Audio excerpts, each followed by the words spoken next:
A Jesuit priest stops mid-sermon. From an upstairs window, laughter interrupts him while he speaks about hell. The priest looks up, the street goes quiet. And he answers the laughter with a prophetic warning from God. And 8 days later, the prophecy is fulfilled.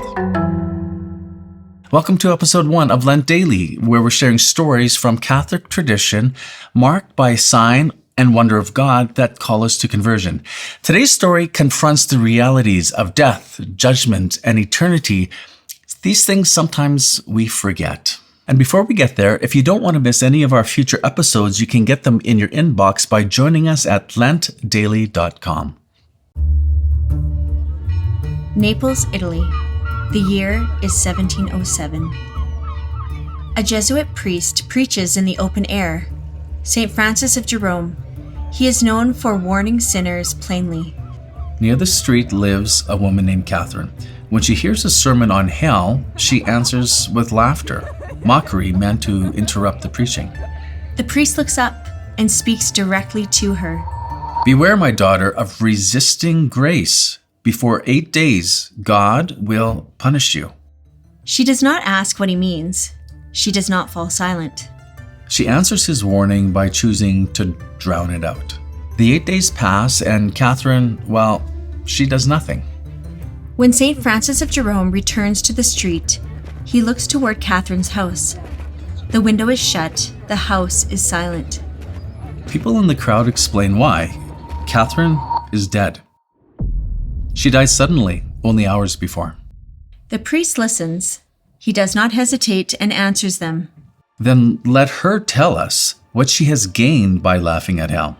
Let us ask her. A crowd follows him to Catherine's house. They stop in the room where her body lies. Everything is still. St. Francis of Jerome pauses to pray only a moment. Then he uncovers her face. He leans close and he speaks to her. Catherine, tell us where you are now. Her head rises. Her eyes open. Her face shows horrible despair. In hell. I am in hell. Her head falls back. At once, she is a corpse again. Those who were present later testified to what they saw and heard. The account was given under oath during the canonization of the priest. The record is clear. Catherine was clearly warned, given a defined amount of time, and she did nothing in response. She was asked where she was. She answered, in hell. So as we were going through this story, Janelle continuously had little comments that were popping up. Well, because I actually didn't know the story ahead of time. Yeah. And so I was like, oh, this is getting creepy, a little scary. We should insert some scary music. You probably do. No, now people are going to say you shouldn't make light of hell, right? Okay. You can't make light of it. And it's true. But here's the thing. We just don't hear stories like this. In a homily, when's the last time you heard a story like this? This story comes from the book, The Dogma of Hell. It's filled with incredible accounts. And what it does, it awakens us to the reality of hell, which should be, well, it's true. That if we live our life consistently outside of God's grace and die in that way, we die in eternal despair. Mm-hmm.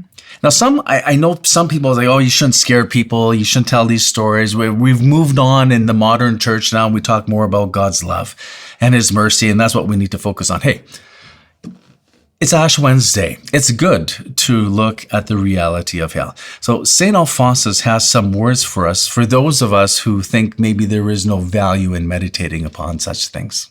St. Alphonsus says, he who often meditates on the four last things, namely death, judgment, and the eternity of hell and paradise, will not fall into sin.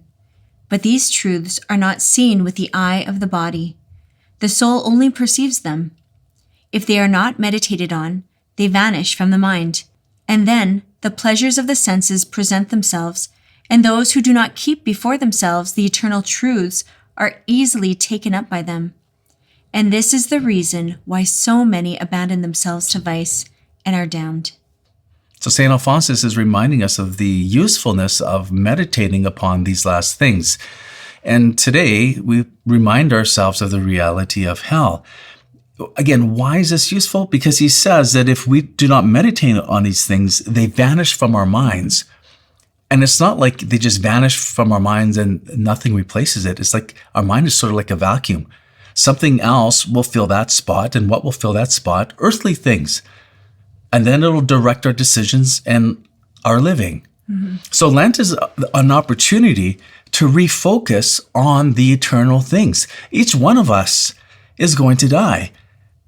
It's Ash Wednesday. Did you hear some words maybe at Mass today that relate to that?